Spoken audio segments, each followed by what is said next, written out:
ఇది కంకిపాడు మానికొండ రోడ్ అండి, వయా విజయవాడ. చాలా నీట్గా చేశారండి, రోడ్డు వర్క్ మొత్తం కంప్లీట్ అయింది. ఒకసారి చూడండి ఇది.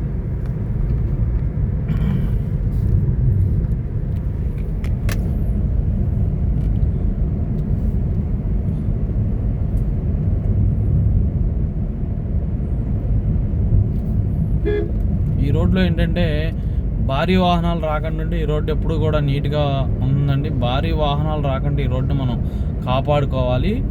అయితే ఈ రోడ్లోకి భారీ వాహనాలు కానీ ఏమైనా వస్తే ఇది మళ్ళీ రోడ్డు పాడే అవకాశాలు ఉంటాయండి. ఈ రోడ్లో ఓన్లీ కార్లకి, బస్సులకి, వీటికి అయితే ఇబ్బంది లేదండి. ఓవర్లోడ్తో వచ్చే వాహనాలకు రెండు పక్కల కాలాలు ఉండడం వల్ల ఈ రోడ్డు త్వరగా డ్యామేజ్ అయ్యే అవకాశాలు ఉంటాయండి. చాలా నీట్గా చేశారండి రోడ్డు మట్టుగా. చాలా అంటే చాలా తక్కువ కాలంలో స్పీడ్గా వర్క్ చేశారండి. వ్యూ చూడండి ఎంత బాగుందో. వ్యూ కూడా అటు ఇటు చెట్లు చాలా బాగుందండి.